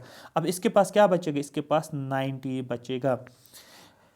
Keep in cash with the RBI at any given point of time, मतलब टाइम टू टाइम। ये नहीं कि फॉर एग्जांपल अभी बैंक के पास 1000 रुपये, अभी बैंक के पास फॉर एग्जांपल 100 रुपीज़ आ गए, उसका 10% चला जाएगा RBI के पास। अभी किसी ने डिपॉजिट किया सपोज 150 और 100 रुपीज़ हो गया 200, अब उसका 10%, ठीक है, ये ऑटोमेटिकली क्या हो जाता है, RBI के पास आ जाता है। लेकिन इतना आपको कॉन्सेप्ट याद रखना, कैश रिजर्व रेशियो में जो भी बैंक के पास डिपॉजिट्स होते हैं उसमें से कुछ परसेंटेज, कुछ रेशियो बैंक को रखना पड़ता है, उसमें से, उस टोटल में से RBI के पास, वो भी कैश के फॉर्म में। ये कीवर्ड है कैश, बस यहां पर आपको याद रखना है, कैश और RBI के पास रखना है, बस बात खत्म। This ratio at present is 4%। ये आपको याद नहीं रखना अभी कितना है, और ना तो ये एग्जाम में पूछा जाता, कभी भी नहीं पूछा जाएगा एट प्रेजेंट क्या चल रहा है, क्योंकि ये चेंज होता जा रहा है, हर 4-4 महीने के बाद चेंज होता जा रहा है, ठीक है। तो 3-3 महीने के बाद जो हर क्वार्टर में जो होता है ये चेंज होता जा रहा है। ये याद नहीं रखना कितना अभी चल रहा है, ऐसा कभी क्वेश्चन नहीं आपको पूछा जाएगा, ये हमेशा याद रखो, ठीक है। This ratio is at present is 4%, which means 4% का मतलब ये है कि अगर 100 रुपीज़ हैं RBI के पास टोटल डिपॉजिट, उसमें से 4 रुपीज़ उस बैंक को क्या करना पड़ता है, RBI के पास रखना पड़ता है कैश के फॉर्म में। बाकी बचा 96 रुपीज़ वो RBI बैंक रखेगा अपने पास। मेरी बात समझ आ रही है, इसका मतलब ये है this ratio at present is 4%, which means if A bank has total deposit of 100 crore, अगर बैंक के पास 100 करोड़ हैं, जम्मू कश्मीर बैंक या कोई भी SBI बैंक की बात करें, इसके पास 100 करोड़ हैं, it has to keep 4 crore with RBI। इसका 4% का मतलब क्या होता है, इसका फॉर एग्जाम्पल वो आ जाएगा 4 करोड़, और ये 4 करोड़ किसके पास रहेगा, ये रहेगा RBI के पास, ठीक है। If this ratio goes up, अगर ये रेशियो बढ़ता जा रहा है, फॉर एग्जाम्पल 4% से हो गया 6%, मुझे बोलो बैंक के पास पैसा कम रहेगा कि ज़्यादा रहेगा, कम रहेगा, क्योंकि पहले तो ये इसमें से 4 करोड़ ही RBI के पास रखता है, लेकिन मैंने रेशियो को बढ़ा दिया, 4 से 6 किया, तो 6 करोड़ अब RBI के पास रह गया। तो यहाँ पर यही कॉन्सेप्ट पूछा जाता है, इफ कैश रिजर्व रेशियो बढ़ाया जाएगा, मतलब अगर ये रेशियो बढ़ाया जाएगा, if this ratio goes up banks has to lesser to lend and vice versa, banks के पास कम पैसा बच जाएगा लोन देने के लिए। जब बैंक्स के पास कम पैसा बच जाएगा क्या करने के लिए, लोन देने के लिए, तो दैट मीन्स, मुझे ज़रा बोलो उससे क्या हम कर सकते हैं, इन्फ्लेशन को कंट्रोल कर सकते हैं। और when this ratio is raised, और जब 4% से 6%, 6% से 8% इस रेशियो को बढ़ाया जाता है, it is called as dear monetary policy. Question अगर पूछा जाएगा what do you understand by the dear monetary policy, आपको बोलना है when the rate has is being increased by the RBI, जब RBI रेट जो है वो बढ़ा रहा है, रेशियो को बढ़ा रहा है। When lowered then it's called the cheap monetary policy, जब रेट को कम किया जाता है, फॉर एग्जाम्पल 2% किया गया, 4 से 2, तो ये हो गया, इसको बोला जाता है चीप मॉनेटरी पॉलिसी, ठीक है। एक एग्जांपल से मैं आपको ये समझाऊं, क्योंकि मैं इस पर क्यों ज़्यादा फोकस करूं, इसी के साथ बाकी चीज़ें भी लिंक है। मैं फिर से ले रहा हूं, मैं ले रहा हूं अभी SBI का बैंक और मैंने लिया है RBI, यहाँ पर RBI, ठीक है, मैं 100 रुपीज़ ही ले लूँगा क्योंकि ये आपको जल्दी समझ में आएगा। टोटल डिपॉजिट जो है, टोटल TD मैंने लिखा, टोटल डिपॉजिट बैंक के पास कितना है, SBI के पास 100 रुपीज़ है। अब RBI ने बोला इसको आपको CRR कितना रखना है, आपको बोलना है CRR हो गया आपको 4% रखना है, मतलब वो कितना है 4 रुपीज़ आ गया। 100 में से 4% का मतलब 4 रुपीज़। ये 4 रुपीज़ किसके पास रहेंगे, RBI के पास कैश में रहेगा। ठीक है, लेकिन अब कंडीशन पहले सिचुएशन क्या हो सकती है, रेट को बढ़ाया गया है, 4 से किया गया है, अब 4 से किया गया है सपोज 6%, अब 6% किया गया, अब कितना रखना पड़ेगा, 6 रुपीज़। 100 का 6% का मतलब क्या होता है, 6 रुपीज़, ये RBI के पास रखना पड़ता है। अभी RBI के पास जब इसने SBI ने क्या रखा था, 4% रखा था CRR में, इसके पास कितना बच गया था यहाँ पर, आप बोलोगे सर 96 रुपीज़, और 96 रुपीज़ ये लोन दे रहा था। ठीक है, तो दैट मीन्स इसको बोला जाता था चीप मॉनेटरी पॉलिसी, कम रेट था। लेकिन अब यहाँ पर क्या हो गया, 6% किया गया। अब RBI के पास, SBI के पास 94 रुपीज़ है, कम पैसा है लोन देने के लिए, तो दैट मीन्स इसको बोलते हैं हम डियर मॉनेटरी पॉलिसी। तो CRR देखो यहाँ पर याद कीवर्ड क्या है, CRR को बढ़ाया जाता है, मतलब इसको क्या बोला जाता है, इसको बोला जाता है इसको बोला जाता है डियर मॉनेटरी पॉलिसी। और CRR को अगर घटाया जाता है तो इसको बोला जाता है चीप मॉनेटरी पॉलिसी। CRR को बढ़ाया जाता है मतलब क्यों, इन्फ्लेशन को कंट्रोल करने के लिए, और चीप मॉनेटरी पॉलिसी इसलिए इन्फ्लेशन को बढ़ाने के लिए, आप बोल सकते हो ये करने के लिए। मेरी बात समझ आ रही है? तो यही क्वेश्चन यहाँ पर आपका बनता है, वो सिविल सर्विस का एग्जाम दे, कोई भी एग्जाम आप दे दो, बट क्वेश्चन यही आपका बनता है कॉन्सेप्चुअली कि अगर CRR को बढ़ाया जाता है, क्यों बढ़ाया जाता है, आपको बोलना है टू कंट्रोल द इन्फ्लेशन। अगर CRR को कम किया जाता है, क्यों किया जाता है, क्योंकि इन मार्केट में जो है मनी फ्लो हो जाए, इन्फ्लेशन थोड़ा सा बढ़ना चाहिए। ठीक है, इस तरीके से। हाँ ठीक है, ओ मैं भी थोड़ा सा थक गया।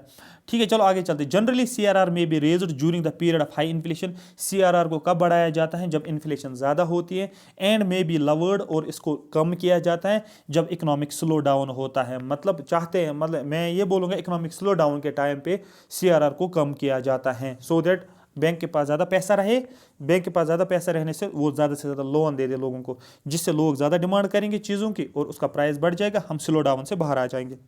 That's it. नेक्स्ट जो है that is strategic liquidity ratio. What do you mean by strategic liquidity ratio? देखो, इट इज द रेशियो, आराम से आप समझो, बिल्कुल आराम से, कोई जल्दबाजी नहीं है, बिल्कुल आप समझो, मैंने ऑलरेडी आपको ये समझाया है, बट अभी आप फिर से ये समझो, अच्छे से समझ में आ जाएगा।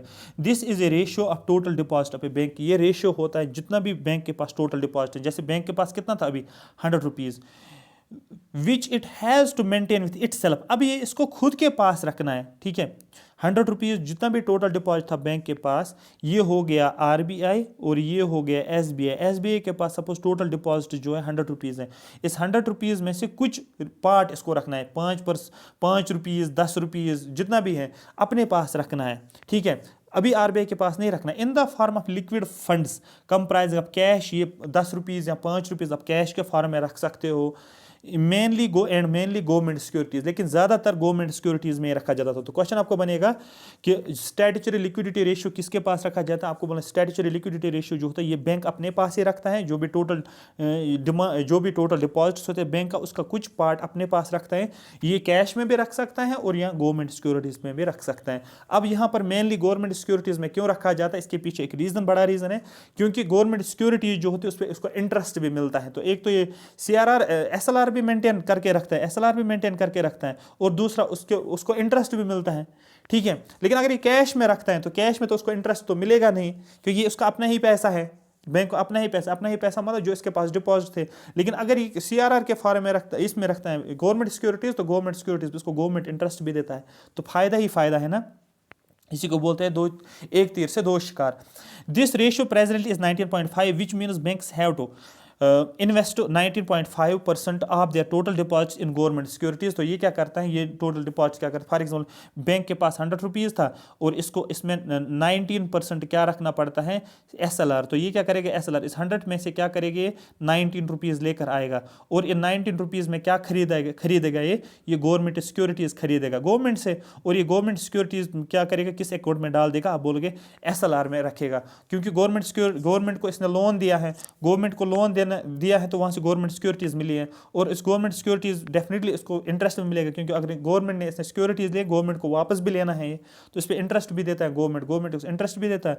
एक तो इसको इंटरेस्ट भी मिलता है जा रहा है, और दूसरा इसको SLR भी मेंटेन करके रखता है। अगर यही 90 रुपीज़ ये कैश के फॉर्म में रखता, ये गवर्नमेंट सिक्योरिटीज़ के फॉर्म में नहीं रखता, तो क्या इसको इंटरेस्ट रेट SLR मेंटेन रहता, लेकिन इंटरेस्ट रेट नहीं मिलता। तो एक तीर से एक ही शिकार होता है। ठीक है, ये भी हुआ होगा आपको, अब आया होगा समझ। ठीक है, the principal object of SLR is to enable the government, ठीक है, to borrow from banks against its government securities.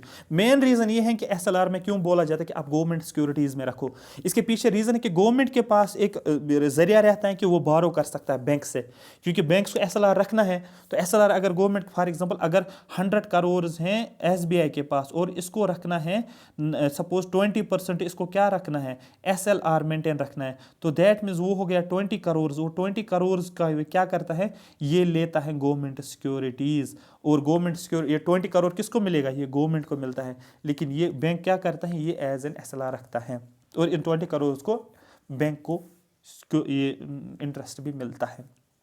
तो इन SLR के थ्रू ही क्या होता है, बैंक गवर्नमेंट जो होता है वो पैसा ले लेता है। ठीक है, the principal object of SLR is to enable the government to borrow from banks. Government क्या करता है, ये बैंक से बारो कर पाता है अगेंस्ट इट सिक्योरिटीज, ये सिक्योरिटीज लेकर आता है और बोलता है बैंक को मुझे पैसे चाहिए। ठीक है, India is only country use having SLR। India एक सिंगल कंट्री है जिसमें SLR का यूज किया जाता है। अब बोलोगे सर ये गवर्नमेंट सिक्योरिटीज का मतलब क्या होता है, ये एक बॉन्ड होता है। आप इस तरीके से एक पेपर आप देखोगे, एक बॉन्ड होता है, इसमें सपोज लिखा गया है क्या 100 करोड़ रुपीज़, तो इसमें क्या लिखा गया है, आपको 10% आपको हम दे देंगे, इस पर क्या दिया जाएगा, इंटरेस्ट दिया जाएगा, तो बैंक को मिलेगा 10% इंटरेस्ट, और मैच्योरिटी 10 साल के लिए, 10 साल के लिए आपको हमें ये लोन चाहिए, मतलब 10 साल मैच्योरिटी पीरियड। ये इंटरेस्ट रेट जो है, या 10 साल के बाद गवर्नमेंट क्या करेगा, इस सिक्योरिटी को वापस खरीदेगा। तो एक तो टाइम पीरियड भी दिया जाता है, और दूसरा इसमें इंटरेस्ट रेट भी मेंशन किया जाता है। ये हो गया गवर्नमेंट का बॉन्ड या government securities. 2 types of government securities है। यहाँ से भी क्वेश्चन बनता है, आपको कहीं से भी क्वेश्चन बनेगा। अगर आप तैयारी कर रहे हो JKS 2023 के लिए भी, तो ये सारे कॉन्सेप्ट आपको पूछे जाते हैं। मैक्सिमम क्वेश्चंस इकोनॉमिक्स से, यहाँ से, इसी टॉपिक से। 2 टाइप्स ऑफ गवर्नमेंट सिक्योरिटीज होती हैं, एक शॉर्ट टर्म सिक्योरिटीज कम टाइम के लिए, और होती है long term securities. Short term securities का दूसरा नाम होता है T बिल्स। क्वेश्चन आपको पूछा जाएगा T बिल्स क्या है, क्या ये लॉन्ग टर्म सिक्योरिटीज है, शॉर्ट टर्म। आपको बोला है सर T बिल जो है ये शॉर्ट टर्म सिक्योरिटीज हैं। ठीक है, these are issued for 91 days. इसको 91 डेज के लिए, 182 डेज के लिए, और मैक्सिमम 364 डेज के लिए इशू किया जाता है। ये बहुत ज़्यादा इंपॉर्टेंट है। शॉर्ट टर्म सिक्योरिटीज जो गवर्नमेंट इशू करता है, ये इनको T बिल्स के नाम से हम जानते हैं, ट्रेजरी बिल्स भी बोल सकते हो। इसको इशू किया जाता 91 डेज, इसको इशू किया जाता, इसको डबल करोगे 182 डेज, इसको और डबल करोगे 364 डेज, तो मैक्सिमम क्या होता है 1 साल तक इसको इशू किया जाता है। तो शॉर्ट टर्म सिक्योरिटीज ऐसी सिक्योरिटीज होती है जिसको लेस देन 364 डेज में, इक्वल टू और लेस देन 364 डेज के लिए इशू किया जाता है। ठीक है, तो ये पता होना चाहिए। लॉन्ग टर्म सिक्योरिटीज का मतलब क्या होता है, जिनको इशू किया जाता है for more than 1 year, more than 364 days, इसको बोला जाता है लॉन्ग टर्म सिक्योरिटीज। और लॉन्ग टर्म सिक्योरिटीज को डेटेड सिक्योरिटीज भी बोला जाता है, because they are for more than 1 year. जब 1 ईयर, तो क्वेश्चन आपका बनेगा लॉन्ग टर्म सिक्योरिटीज क्या होती है, आपको बोले ऐसी सिक्योरिटीज जिनको 1 साल से ज़्यादा इशू किया जाता है, और शॉर्ट टर्म सिक्योरिटीज होती हैं जिनको 1 साल से कम इशू किया जाता है, अलग अलग टाइम्स पे। 91, 182 और 364 डबल आप करोगे ना, तो ये आ जाएगा आपको, ये वाला ये निकलेगा आपका वैल्यू। ओपन मार्केट ऑपरेशन का मतलब क्या होता है, ओपन मार्केट ऑपरेशन OMO जिसको बोलते हैं, these are operations conducted by RBI। अब ये ऑपरेशन कौन करता है, ये स्टेप लेता है RBI from time to time throughout the year, पूरे साल ये चलता रहता है। Under which sometimes it sells government securities. कभी क्या होता है, RBI के पास गवर्नमेंट सिक्योरिटीज होते हैं, इनको सेल किया जाता है, याद रखना है, ये सेल करता है गवर्नमेंट सिक्योरिटीज टू बैंक्स। किसको, कोई भी बैंक होता है कमर्शियल बैंक, इसको इशू करता है। एंड समटाइम्स इट में बाई गवर्नमेंट सिक्योरिटीज बैंक्स। यहाँ क्या करता है, यहाँ ये G सिक्योरिटीज में लिखता हूँ, G सिक्योरिटीज क्या करता हूँ, ये बाई भी करता है। तो किसी टाइम ये खरीदता है BUY, कभी ये खरीदता है, कभी ये बेचता है, किनको, गवर्नमेंट सिक्योरिटीज को। और इसी buying and selling of government securities is called as open market operation. ठीक है, generally when it sells government securities, ये जब गवर्नमेंट सिक्योरिटी सेल करेगा किसको देगा, बैंक को। बैंक क्या दे देगा इसको, बैंक पैसा देगा आरबीआई को। बैंक जब आरबीआई बैंक से जब पैसे निकलेंगे आरबीआई के पास रहेगा, बैंक के पास कितना पैसा रहेगा, कम रहेगा, जिससे आप क्या कर सकते हो, लोन कम देगा बैंक। लोन कम देने का मतलब क्या होता है, लोगों के पास कम पैसा। कम पैसा मतलब क्या होता है कि चीज़ों डिमांड जो होती है कम हो जाएगी। डिमांड कम होने से क्या हो जाएगा, प्राइस चीज़ों का कम हो जाएगा। प्राइस कम होने का मतलब हम इन्फ्लेशन को कंट्रोल करेंगे। दूसरा, गवर्नमेंट कब करता है बाय, आरबीआई कब करेगा जी सिक्योरिटीज को बाय। आप बोलोगे आरबीआई जी सिक्योरिटीज को बाय करेगा, ठीक है, कहाँ से, बैंक से। तो बैंक के पास जी सिक्योरिटीज थी, वो किसको मिली है, वो आरबीआई ने खरीदी है। आरबीआई क्या देगा उसके बदले, आरबीआई बैंक को पैसा देगा। अभी तक बैंक आरबीआई को पैसा दे रहा था, अब आरबीआई गवर्नमेंट सिक्योरिटीज को खरीदता है बैंक से, और बैंक इसको बोलता है मुझे पैसे दो, और ये बैंक को पैसा देता है। तो बैंक के पास ज़्यादा पैसा है, ज़्यादा पैसा देने होने का मतलब बैंक के पास ज़्यादा लोन देना, ज़्यादा लोन देने का मतलब लोगों के पास ज़्यादा पैसा, लोगों के पास ज़्यादा पैसा मतलब डिमांड बढ़ जाएगी, डिमांड बढ़ जाएगी, चीज़ों का प्राइस बढ़ जाएगा, मतलब हम स्लो डाउन से बाहर आ जाएंगे, जैसे कि मैंने सीआरआर और एसएलआर के बारे में बोला था। तो क्वेश्चन पूछा जाएगा आपको, ओपन मार्केट ऑपरेशन में क्या होता है जब गवर्नमेंट सिक्योरिटीज क्या किया जाता है, सेल किया जाता है। अब ये आपको पता है सेल कौन करता है, आरबीआई। तो इससे क्या किया जाता है, सेल किया जाता है गवर्नमेंट सिक्योरिटीज को इन्फ्लेशन को कंट्रोल करने के लिए। ओपन मार्केट ऑपरेशन दूसरा केस क्या था, जी सिक्योरिटीज अगर क्या होती है इसको बाई करता है। कौन बाई करता है, ये पता है आरबीआई। उससे क्या होता है, स्लो डाउन जो होता है, स्लो डाउन से हम बाहर आ जाते हैं, to control the slow down. ठीक है, यहां तक ये बात समझ आ रही होगी। ठीक है, generally when it sells G security, जब ये गवर्नमेंट सिक्योरिटीज को सेल करता है, the objective is to absorb excess liquidity. Excess liquidity absorb का मतलब जो भी बैंक के पास ज्यादा पैसा है उसको कंट्रोल करना, लाइंग विद बैंक्स, जो बैंक्स के पास होता है, which can lead to inflation, otherwise उससे इन्फ्लेशन हो जाएगा। When it buys securities, जब ये गवर्नमेंट सिक्योरिटीज को बाय करता है RBI, the objective is to inject liquidity. Inject liquidity का मतलब आरबीआई चाहता है कि बैंक के पास ज़्यादा से ज़्यादा पैसा आ जाए, सो दैट वो ज़्यादा से ज़्यादा लोन दे सकता है। जनरली ड्यूरिंग स्लो डाउन के टाइम पे मनी को इंजेक्ट किया जाता है to enable them to lend more, so that banks के पास ज़्यादा से ज़्यादा पैसा रहेगा। उसके बाद है when government borrows more from the banks, जब गवर्नमेंट ज़्यादा से ज़्यादा बारो करता है बैंक से, it crowds out the money. ठीक है, जो भी पैसा था बैंक्स के पास, अब वो पैसा सारा कौन लेता है, गवर्नमेंट लेता है। बैंक्स के पास पैसा ही नहीं बचता है, that is less for private sectors to borrow. Private sector जाएगा बैंक के पास, बोलेगा मुझे पैसा दो। अब प्राइवेट सेक्टर कहाँ से लाएगा पैसा, बैंक ने तो सारा पैसा दिया है गवर्नमेंट को, सारा पैसा तो बारो किया है गवर्नमेंट ने। इसको बोलते हैं crowding out of money, concept को समझ लेना। नेक्स्ट जो है that is repo rate and reverse repo rate. Repo rate का मतलब क्या होता है, रिपो रेट जो होता है, repo rate means repurchase operation. देखो मतलब क्या होता है, देखो मतलब क्या होता है, ये है आरबीआई, कॉन्सेप्ट को समझना, ये है आरबीआई। यहाँ पर आपको कंफ्यूज नहीं होना है रिपो रेट बैंक रेट में, क्योंकि यहाँ पर ध्यान रखना, ये आरबीआई है, ये हो गया एसबीआई, कोई भी बैंक है, कमर्शियल बैंक। ठीक है, देखो repo rate means repurchase operation, मतलब कोई चीज़ अगर आरबीआई एसबीआई को देता है, बैंक को देता है गवर्नमेंट सिक्योरिटीज, और आरबीआई इसको बोलता है कि मैं ये वापस ले लूंगा, मैं इसको रिपर्चेज करूंगा। फॉर एग्जाम्पल आरबीआई सेल करता है, अब किसको सेल करेगा, जी सिक्योरिटीज। जी सिक्योरिटीज किसको देता है, एसबीआई को, शॉर्ट पीरियड ऑफ टाइम के लिए, फॉर एग्जाम्पल 7 दिन के लिए आरबीआई इसको गवर्नमेंट सिक्योरिटीज देता है। आरबीआई बोलता है एसबीआई को, मैं आपको जी सिक्योरिटीज देता हूँ 7 दिन के लिए, मुझे पैसे चाहिए। एसबीआई बोलता है बिल्कुल आप ले लो 7 दिन के लिए, और आरबीआई ये भी बोलता है आप कोई टेंशन नहीं लो, मैं ये 7 दिन के बाद गवर्नमेंट सिक्योरिटीज वापस खरीदूंगा, रिपर्चेज करूंगा। मेरी बात समझ आ रही है, इसी को बोला जाता है repo, means repurchase operation, under which RBI lends to banks for a very short period. तो आरबीआई क्या करता है, ये लोन देता है किसको, ठीक है, बैंक्स को लोन देता है, ठीक है, लेंड करता है बैंक्स को, पैसा देता है बैंक्स को फॉर ए शॉर्ट पीरियड, कितने टाइम तक, 7 दिन के लिए, 14 दिन के लिए, एंड मैक्सिमम 21 डेज। याद रखना रिपो रेट में सिर्फ एक ही कीवर्ड है, आरबीआई लोन देता है, ठीक है, लोन देता है, लेंड करता है किनको, बैंक्स को, लेकिन शॉर्ट पीरियड के लिए। कीवर्ड यहाँ पर वेरी शॉर्ट पीरियड है बस, क्योंकि ये आपको बैंक रेट से आपको डिफ्रेंशिएट करना है। शॉर्ट पीरियड में एक दिन के लिए भी, 7 दिन के लिए भी, 14 दिन के लिए भी, और 21 दिन मैक्सिमम हो गया अगेंस्ट गवर्नमेंट सिक्योरिटीज। किन के against? Government securities with an implicit condition. Condition क्या है? That banks will repurchase these securities. क्योंकि आरबीआई अगर लोन देता है एसबीआई को, एसबीआई ने क्या किया है, इसलिए गवर्नमेंट सिक्योरिटीज आरबीआई को दी है और आरबीआई इसको पैसा देता है। अब एसबीआई क्या करेगा? ये इसको रिपर्चेज करेगा। ठीक है, कब? 7 दिन के बाद या 14 दिन के बाद या 21 दिन के बाद, जितने टाइम तक इसने लोन लिया होगा। इसी को बोलते हैं हम रिपो रेट, मतलब रिपर्चेज। एसबीआई क्या करेगा? जो गवर्नमेंट सिक्योरिटीज इसने आरबीआई को दी है, ये आरबीआई से वापस ले लेगा 7 दिन के बाद। इसको बोला जाता है रिपो रेट। फिर से मैं पढ़ता हूं। Repo rate means repurchase operations under which RBI lends to banks for a very short period, overnight 7 days, 14 days and maximum 21 days against government securities with an implicit condition.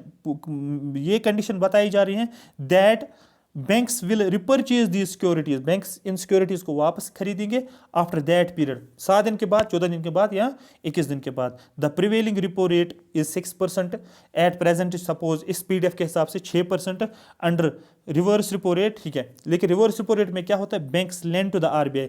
Banks क्या करते हैं? ये loan देते हैं RBI को। अभी RBI क्या कर रहा था? अभी आरबीआई किसको दे रहा था लोन?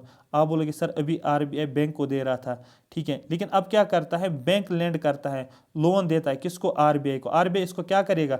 आप बोलोगे सर आरबीआई इसको गवर्नमेंट सिक्योरिटीज दे देगा। जब आरबीआई गवर्नमेंट सिक्योरिटीज देता है तो दैट मीन्स 7 दिन के बाद, 15 दिन के बाद, 7 दिन के बाद, 14 दिन के बाद आरबीआई इन गवर्नमेंट सिक्योरिटीज को वापस खरीदे। रिवर्स रिपो रेट मतलब अब आरबीआई जो है गवर्नमेंट सिक्योरिटीज वापस खरीदेगा।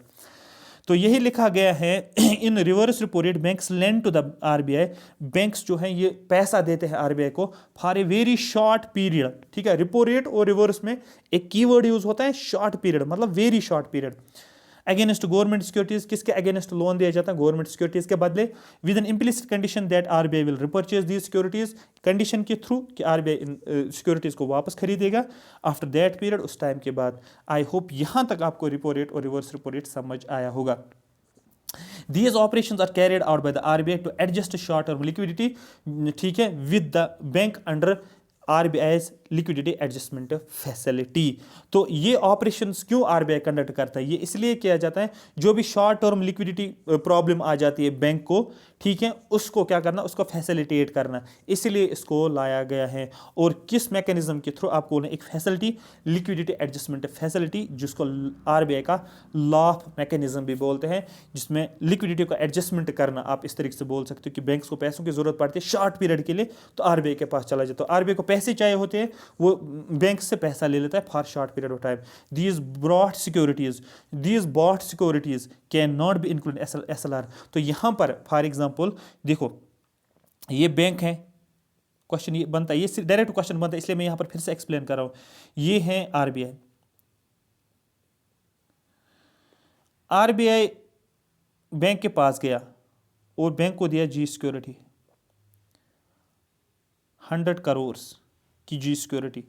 बैंक ने 100 करोड़ किसको दिया? आरबीआई को दिया। जी सिक्योरिटी किसके पास रहा? बैंक के पास। बैंक, लेकिन ये क्या था? ये या तो 7 दिन के लिए या 14 दिन के लिए या 21 डेज के लिए। अब ये जी सिक्योरिटीज किसके पास रहेगी? बैंक के पास। लेकिन यहां से हमें पता है बैंक को एसएलआर भी मेंटेन करके रखना पड़ता है, और जनरली बैंक क्या करता है? एसएलआर किसके फॉर्म में? जी सिक्योरिटीज के फॉर्म में। लेकिन जो हमने ये वाली जी सिक्योरिटीज रखी है, रिपो रेट और रिवर्स रिपो रेट के टाइम पे जो सिक्योरिटीज बैंक के पास होती है, ये सिक्योरिटीज बैंक जो है एसएलआर के फॉर्म में नहीं रखता है। ये क्वेश्चन आपका बनता है, बस यहां पर मुझे इसी पे फोकस करना था। तो ये लिखा, दीज बॉट सिक्योरिटीज, जो सिक्योरिटीज बैंक के पास होती हैं, can not be include in SLR. इसको आप एसएलआर में नहीं रखोगे, वो आपको अलग से रखना पड़ता है। उसके बाद जो है आपके पास एक और इंपॉर्टेंट है, जिसको बोला जाता है बैंक रेट। बैंक रेट का मतलब क्या है? Rate of interest at which RBI lends to bank for a long period. ये ऐसा रेट ऑफ इंटरेस्ट होता है जिसमें आरबीआई लेंड करता है, लोन देता है। किसको? याद रखना, बैंक रेट ध्यान रखना, आरबीआई लैंड करता है, लोन देता है, किसको? बैंक को। बहुत ज़्यादा इंपॉर्टेंट है। लेकिन कीवर्ड क्या है? For a long period. बस यहाँ पर यही CRR और बैंक रेट का डिफरेंशिएट यहीं पर होता है। अदरवाइज CRR जो है वो भी सेम यही है कि RBI क्या करता है, ये लेंड करता है बैंक्स को, लेकिन वेरी शॉर्ट पीरियड के लिए। मैंने पूरा हाईलाइट किया, लेकिन यहाँ पर देखो इन्वर्टेड कॉमास में दिया है लॉन्ग पीरियड के लिए, तो जो ही लॉन्ग पीरियड आए तो ये बन जाता है bank rate. Bank rate has lost its importance as a policy instrument throughout the world and replaced by repo rate। और इस बैंक रेट का अभी कोई इतनी इंपॉर्टेंस नहीं रहती है, इस policy as a policy instrument के तौर पे इसको यूज़ नहीं किया जाता है, क्योंकि ये लॉन्ग टर्म के लिए देखने को मिल रहा है, तो इसका एक इतनी इंपॉर्टेंस नहीं है। और इसके बदले हम जनरली क्या किसको रिप्लेस करते हैं, रिपो रेट। और आपको पता है रिपो रेट क्या होता है, जब RBI लेंड करता है बैंक्स को लेकिन शॉर्ट पीरियड के लिए। बस यही आपको याद रखना है। दैट्स इट, ये आपका हो गया, ठीक है, कंप्लीट। और आपका अगर क्वेश्चन बनेगा RBI mainly starting using term repo, 14 दिन के लिए जनरली इसको यूज किया जाता है। उसके बाद एक और कॉन्सेप्ट है इस क्वालिटेटिव क्वांटिटेटिव के रिलेटेड, इसको बोलते हैं मार्जिनल स्टैंडिंग फैसिलिटी, जिसको बोलते हैं MSF। This facility was introduced by RBI in 2011 में इसको इंट्रोड्यूस किया है RBI ने, बहुत ज़्यादा इंपॉर्टेंट है, as an emergency facility. Question पूछा जाएगा आपको, ऐसी कौन सी फैसिलिटी है, ऐसा कौन सा टूल है जो RBI ने इंट्रोड्यूस किया इमरजेंसी फैसिलिटी के लिए। आपको बोला मार्जिनल स्टैंडिंग, मार्जिन आप जहन में रखो, मार्जिन का मतलब कुछ amount, under which RBI lends to any bank facing emergency of funds on a given day. Bank को कोई भी इमरजेंसी है, उसको एक दिन के लिए पैसा चाहिए, फटाफट पैसा चाहिए इमरजेंसी के रिलेटेड, तो आप क्या बोलोगे, आप बोलोगे आप RBI के पास जाओगे और RBI आपको पैसा दे देगा, लेकिन इमरजेंसी पर्पसेस के लिए। जैसे कि आपकी सैलरी है 50,000, ठीक है, लेकिन आपको इमरजेंसी में कुछ 40,000 रुपये चाहिए, तो आप क्या करोगे, आप किसी दोस्त को फोन करके बोलोगे मेरी सैलरी आ जाने वाले अभी तक नहीं आया, मुझे 40,000 तुरंत से चाहिए। तो वो बोलता है ठीक है मैं आपको देता हूँ, लेकिन मुझे कल तक वापस मिलने चाहिए। और आप बोलते हैं हाँ बिल्कुल, कल 24 आवर्स के अंदर अंदर मैं आपको ट्रांसफर करूँगा। मतलब इमरजेंसी के टाइम पे आप दोस्त के पास चले गए। इसी तरीके से इसी दोस्त को इस्तेमाल करेंगे कौन सा, RBI। This facility was introduced by RBI in 2011 as an emergency facility. क्यों, अंडर विच, क्योंकि बैंक्स को कभी प्रॉब्लम आती है, RBI लोन देता है टू एनी बैंक, किसी भी बैंक को जो इमरजेंसी फेस कर रहा है, फंड्स की जरूरत उसको है एट ए गिवन डे, एक दिन के लिए। These loans are given by RBI, इन लोन्स को RBI देता है only for overnight against G securities, इसके बदले भी जी सिक्योरिटीज रखनी पड़ती है आपको, ठीक है। A bank availing this facility, जिस बैंक को ये फैसिलिटी मिलती है, can use G security with in SLR, ठीक है। तो वो क्या कर सकता है, वो SLR इस जी सिक्योरिटीज को SLR में रख सकता है। मेरी बात समझ आ रही है। तो यहाँ पर बहुत ज़्यादा इंपॉर्टेंट ये है, and also there is a limit of loan given by RBI, और यहाँ पर लोन का लिमिट है। आपको पता है ओवरनाइट के लिए जनरली यहाँ पर पैसा दिया जाता है, RBI लोन देता है कि उनको बैंक्स को, और बैंक क्या करता है, इमरजेंसी पर्पज़ के लिए यूज़ कर सकता है, ठीक है। और अगर बैंक के पास फॉर एग्जांपल, अब बैंक को क्या चाहिए, बैंक को RBI को जी सिक्योरिटीज देनी है ना पैसा लेने के लिए, क्योंकि इमरजेंसी पर्पज के लिए बैंक को पैसा लेना है, बैंक को पैसे चाहिए। लेकिन अब उसको पैसे सपोज 100 करोड़, RBI को क्या चाहिए, RBI को चाहिए गवर्नमेंट सिक्योरिटीज। लेकिन अब क्या करेगा, जो SLR में गवर्नमेंट सिक्योरिटीज हैं वो बैंक उस टाइम यूज कर सकता है इमरजेंसी, क्योंकि एक दिन के बाद वो फिर से मेंटेन रख सकता है, क्योंकि एक दिन के बाद उसको बैंक को सारे RBI को सारे पैसे वापस मिलेंगे, RBI उसको गवर्नमेंट सिक्योरिटीज दे देगा, और एक दिन के बाद RBI के बैंक के पास वही गवर्नमेंट सिक्योरिटीज वापस आ जाएगी, और उन गवर्नमेंट सिक्योरिटीज को वापस करेगा वो SLR में मेंटेन। तो इमरजेंसी पर्पज में वो SLR में जो गवर्नमेंट सिक्योरिटीज होते हैं उसका यूज कर सकता है under MSF। Did you understand, यहां तक ये क्लियर हुआ होगा। नेक्स्ट जो हमारा रहेगा वो हमारे पास qualitative credit control measures. I hope यहां तक आपको समझ आया होगा। अगर आपको समझ आया है तो लाइक भी करो, सब्सक्राइब भी करो, और कमेंट सेक्शन में अभी जाओ, आप कमेंट में लिखो यहां तक ये सेशन कैसा रहा, क्या मज़ा आ रहा है, क्या एनर्जी आ रही है। हाँ सर, हमें बिल्कुल सही ढंग से क्लियर हो रही हैं चीज़ें।